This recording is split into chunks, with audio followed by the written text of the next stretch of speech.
내 제자가 되지 못한다. 예수님께서는 여기서 미워한다라는 말을 사용하고 계십니다. 그런데 이 말은 히브리어와 아람어에서의 의미가 우리말과는 다릅니다. 히브리어와 아람어에서의 미워한다는 말은 덜 사랑한다라는 뜻입니다.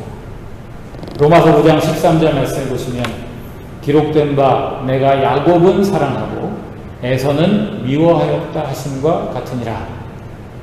여기서도 사랑하고 미워한다 라는 말이 나오죠. 그런데 이 말도 우리가 생각하는 것처럼 하나님이 야곱만 사랑하고 에서는 전혀 사랑하지 않았나 보다 이렇게 오해할 수 있지만 이 말씀은 그런 뜻이 아닙니다. 하나님은 야곱과 에서를 다 사랑하셨지만 야곱을 에서보다 더 사랑하셨다라는 그러한 뜻입니다. 오늘 말씀도 마찬가지입니다. 예수님께서는 부모, 처자, 형제, 자매를 원수처럼 여기고 그들을 미워하라고 지금 말씀하시는 게 아닙니다. 그들을 사랑하되 그들보다 더 사랑해야 할 분이 있다고 말씀하고 계신 겁니다. 그분이 누굽니까? 그분이 예수님이십니다. 예수님을 어떤 사람보다 무엇보다 더 사랑하지 않는다면 그는 스스로 어떻게 생각하든지 상관없이 예수님의 제자가 될 수 없고 끝까지 예수님과 함께 걸어갈 수 없다는 것입니다. 여러분 모두 베드로라는 사람을 아십니다. 그는 예수님의 부르심을 받고 예수님을 열심히 따라다녔습니다. 예수님과 동고동락하면서 많은 일을 겪고 배우고 자신도 많은 일을 했죠.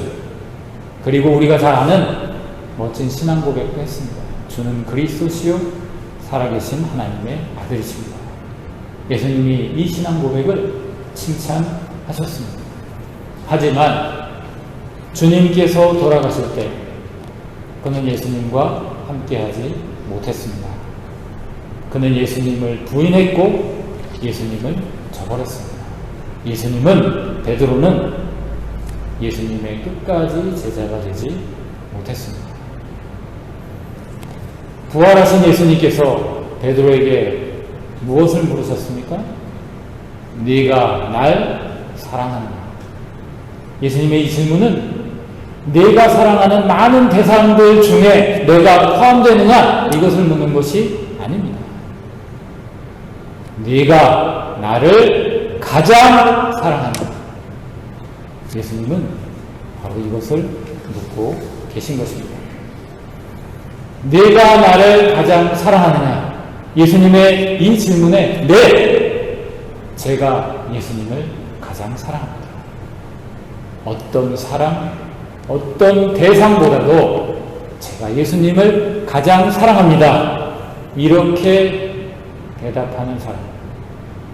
예수님은 바로 그 사람을 제자로 인정하시고 그 사람이 예수님과 끝까지 함께하는 사람입니다.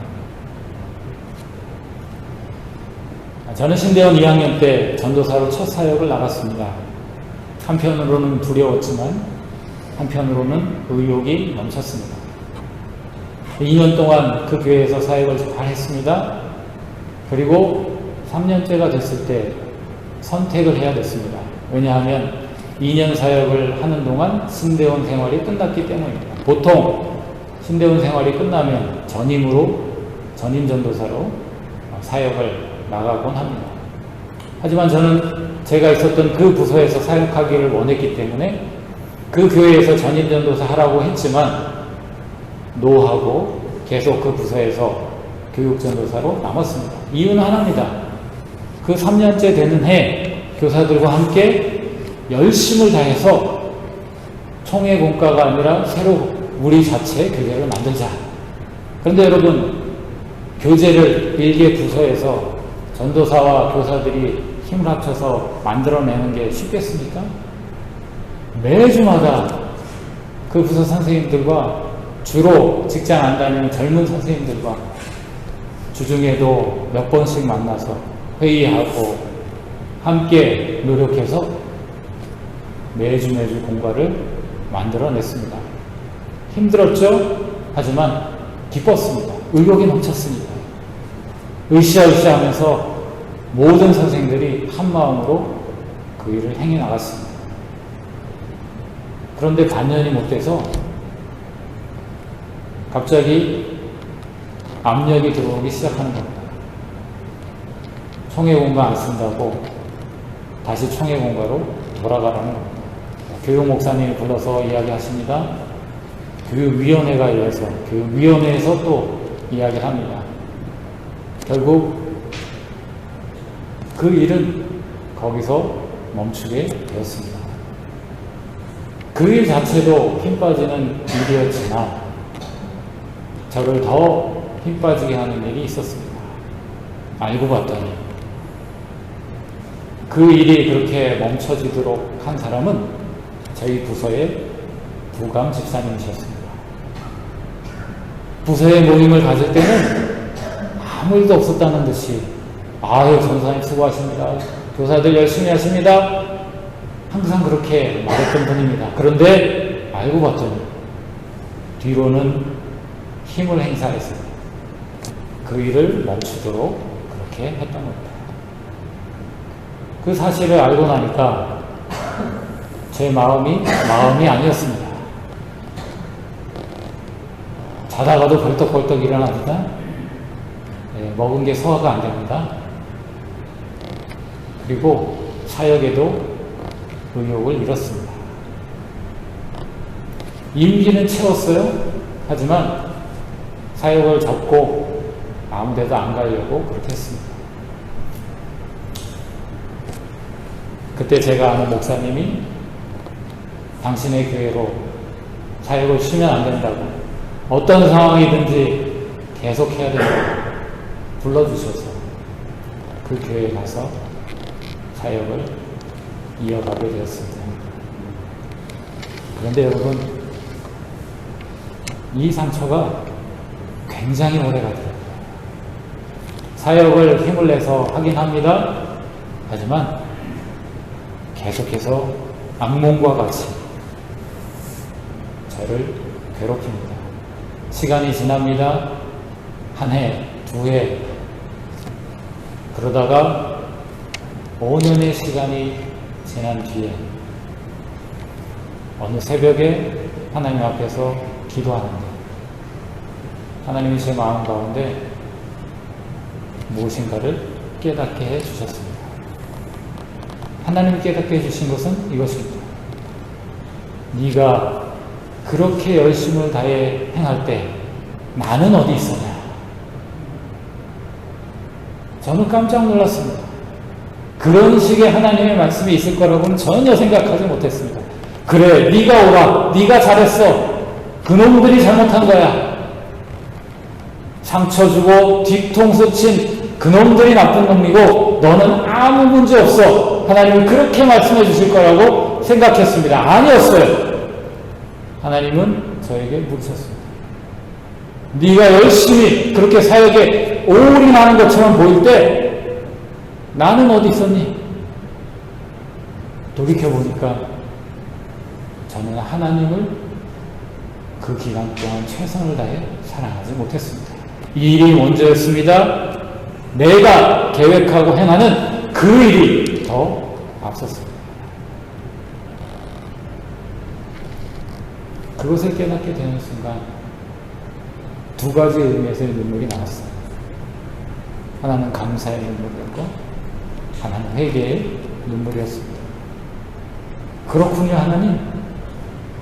겉으로는 제가 스스로 믿기에도 저는 하나님을 위해 그렇게 헌신했다고 믿었고 그러다가 상처를 받았다고 제가 그렇게 여기며 살았는데 사실은 아니었군요. 저는 그 일에 매몰되어 있었군요. 하나님께서는 그때도 저를 기다리고 계셨군요. 그리고 저를 포기하지 않고 이 시간이 되었을 때 저를 깨닫게 하셔서 다시금 당신께로 불러주시는 겁니다. 하나님 죄송합니다. 하나님 감사합니다. 사랑하는 여러분, 우리가 예수님보다 더 사랑하는 것이 눈에 보이는 무엇이 아닐 수도 있습니다. 그것은 일일 수도 있고요. 내가 정말 생명보다 귀하게 여기는 무엇일 수도 있습니다. 그리고 심지어는 그게 주님을 사랑하는 것이기 때문에 내가 거기에 그렇게 올인하고 있노라고 내 자신이 스스로 믿을 수도 있습니다. 그러나 여러분, 우리는 주님께 물어야 됩니다. 주님, 제가 진짜 주님을 가장 사랑합니다. 주님, 제가 주님을 가장 사랑하기를 원합니다. 사랑하는 여러분, 우리 한주교회는 우리 예수님을 가장 사랑하는 그런 공동체가 되기를 원합니다. 한 분 한 분이 삶에 가장 사랑하는 분으로 예수님을 모실 수 있기를 원합니다. 그리고 어떻게 하면 이 예수님을 더 사랑할 수 있을지 예수님께 묻고 답을 얻고, 그래서 그렇게 주님을 더 사랑해 가는 그런 공동체가 될 수 있기를 바랍니다. 예수님을 끝까지 따르고 예수님이 기대하시는 제자가 되는 두 번째 조건이 있습니다. 그것은 자기 죽음을 받아들이는 것입니다. 예수님이 말씀하십니다. 27절, 누구든지 자기 십자가를 지고 나를 따르지 않는 자도 능히 내 제자가 되지 못하리라. 예수님의 제자가 되려면 자기 십자가를 지고 따라야 된다는 말씀입니다. 그런데 많은 분들이 자기 십자가를 진다는 이 말을 오해하는 것을 봅니다. 보통 이런 식으로 생각합니다. 우리가 살면서 겪는 어려움, 고통, 이런 것들이 자기 십자가다. 예를 들면 교통사고를 당해서 나에게 장애가 생겼다. 장애, 이것이 내 십자가다. 이런 식으로 생각하는 겁니다. 또 어떤 경우는 믿지 않는 남편이 나를 맨날 교회 나간다고 핍박한다. 내 남편이 내 십자가다. 이렇게 생각했습니다.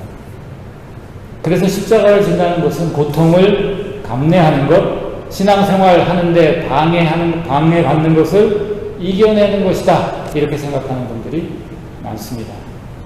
하지만 여러분, 십자가를 진다는 것은 그런 정도가 아닙니다.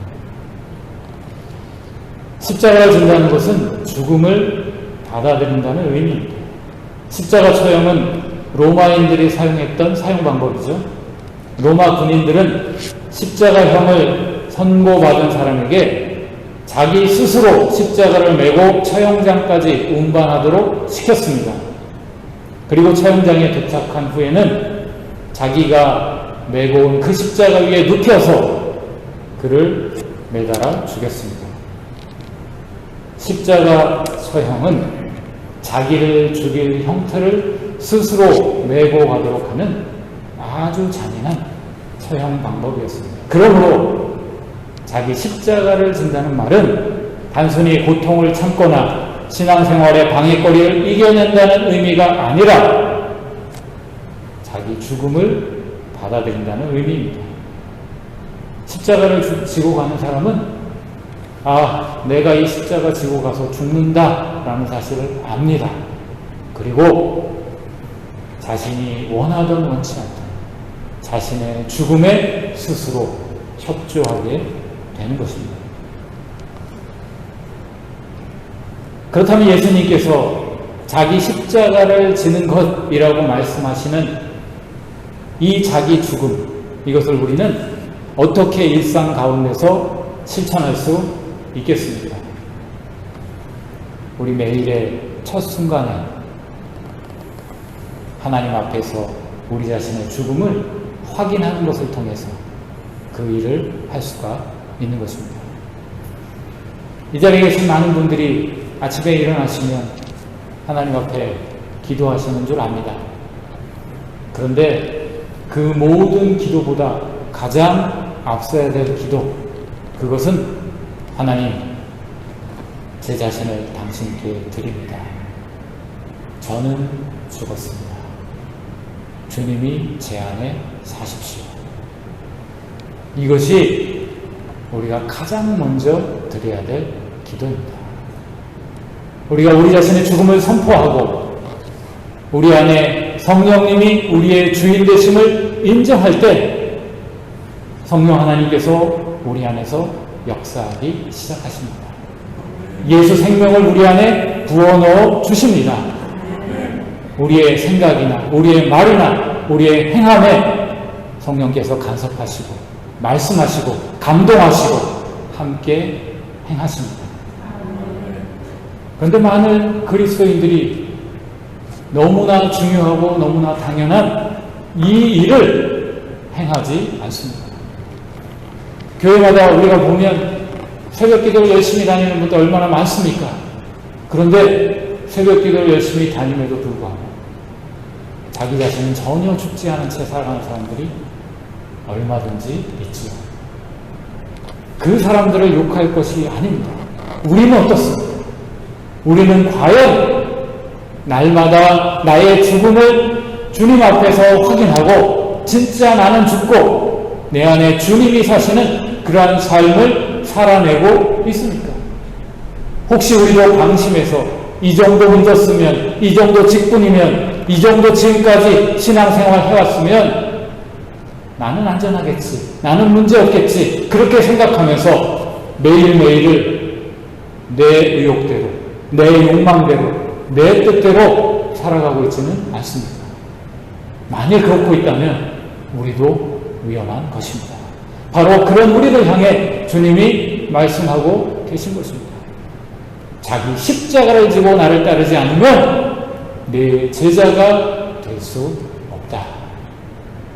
사랑하는 여러분, 한 주기의 모든 성도 되시는 여러분들은 날마다 자기 죽음을 주님 앞에서 확인하실 수 있기를 바랍니다. 예수님께서 같은 누가복음 9장에 이렇게 말씀하셨습니다. 또 무리에게 이르시되 아무든지 나를 따라오려거든 자기를 부인하고 날마다 제 십자가를 지고 나를 따를 것입니다.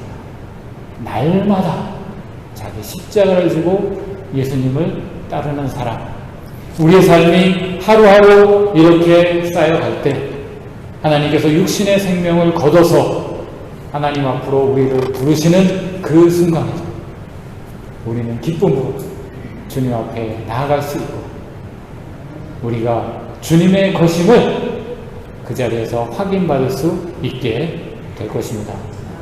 사랑하는 여러분, 우리 한 주교회는 이 두 가지 목표를 향해 달려가는 그런 교회 되기를 원합니다. 각자 삶의 현장에서 자기 자신의 죽음을 확인하고 그리고 날마다 우리 주님을 더 사랑해가는 한 주의 모든 성도들 되실 수 있게 주님의 이름으로 축복합니다. 기도하겠습니다.